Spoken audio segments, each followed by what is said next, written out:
Hey, what's going on, everybody? Welcome back to my channel. If you're new to the channel, don't be afraid to hit the subscribe button.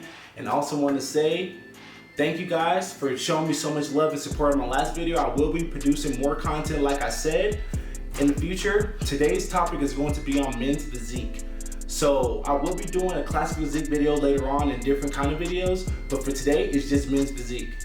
So I want to go ahead and give you guys a little backdrop of my personal competition history. So here in Colorado, we have a couple of shows. So the first show I did in 2016 was at Rockymountain. I placed first in the overall in the novice division, and I placed second in the open. 2017, I did the Braveheart Classic, and I won overall in the open. 2018, I did Junior Nationals in Chicago, and I placed fourth in my height category. As you know, if you do men's physique or if this is your first show, they don't go off of weight, they go off of height. So it depends on how tall you are, it will be the class and division that you will be in. I'm going to assume if you guys clicked on this video that you guys just want a little bit more information as far as men's physique posing. I know when I was first doing my competition, I was looking at multiple videos trying to see what it's gonna be like, trying to, get like an idea in like my head of how the stage is gonna look, how the crowd's gonna be and everything else. So with this video, I'm going to explain from my personal experience how everything panned out for me. So my first pose is going to be my front pose, which is going to be one of the mandatory poses as far as men's physique. They want you to stay squared off. What you could do is slightly rotate your shoulders and your hips slightly this way and angle your body back this way. So I'm gonna go ahead and show you what this looks like. Come here, angled. I keep a very narrow stance because I don't really like going too wide because I feel like it takes away from like my width. So come here, front pose, hips angled this way, torso still facing towards the judges and camera. And also remember, the judges are going to be at an angle, so they're going to be downward, so you want to go ahead and tilt slightly forward.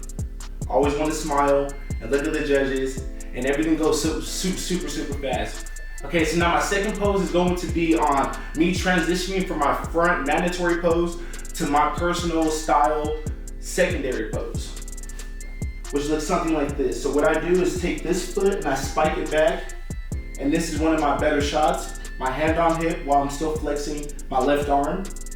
Bring this arm around and squeeze over on like my chest right here. So that way the judge can see that I'm conditioned and that I have chest still.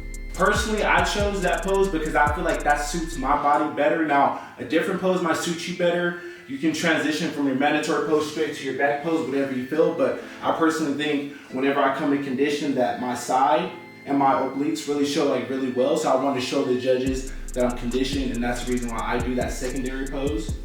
So now I'm going to be transitioning from my secondary pose to my back pose, which is also a mandatory pose. Go here, nice squared back.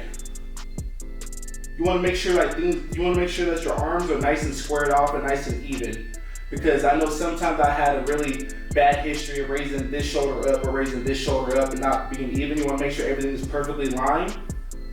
Right here. Some people put their hands on like their hips, just preference, wherever like you feel comfortable at. So from this pose, I'm going to transition back to my front mandatory pose. Come here, boom, boom, boom. You always want to wave off at the judges, smile, make eye contact with every single judge, and then you walk off and you're going to be exiting the stage either on your left or your right, but somebody will be there to guide you. Okay, so in this next clip, I'm going to go ahead and show you guys what it looks like in one fluid motion. Not me breaking it down, but just showing you how my personal routine is and how it pans out on stage.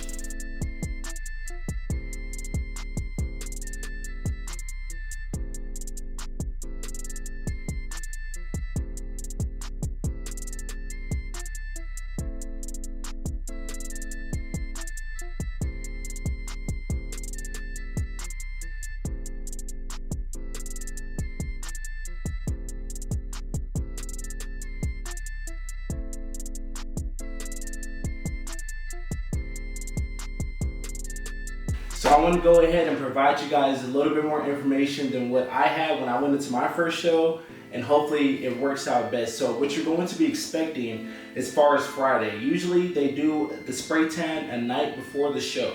So the shows are usually on Saturday, so like you want to go in and get your spray tan, go ahead and book that in advance because that thing gets swarmed.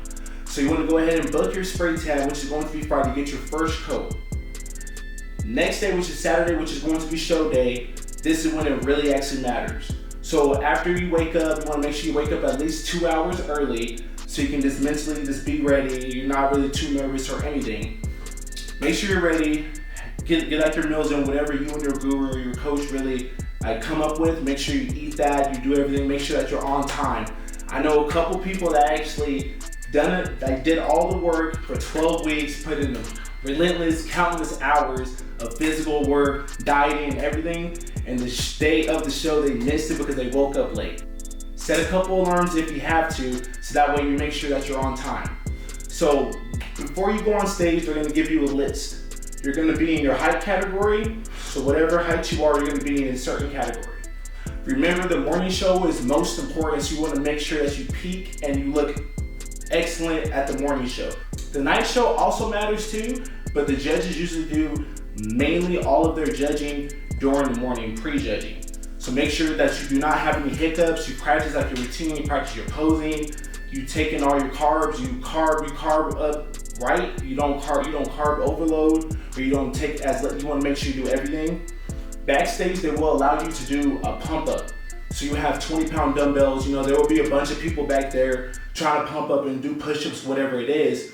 But right before you walk out on stage, they're not gonna allow you to do any push-ups or have any dumbbells with you. So make sure whatever push-ups or curls or whatever, or side lateral raises, whatever like you're doing, backstage you try to make sure you just keep on flexing, keep stretching, just try to keep the pump as long as you possibly can.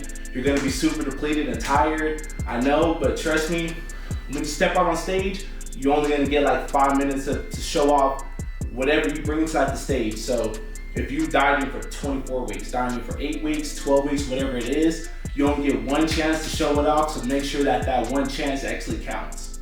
Hopefully this video was very helpful for you beginners and for people that actually been competing, because I know that I'm still watching videos on how to be better and how to be a better competitor.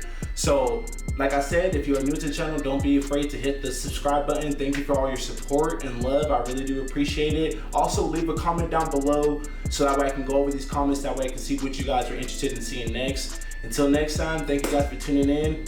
See you later.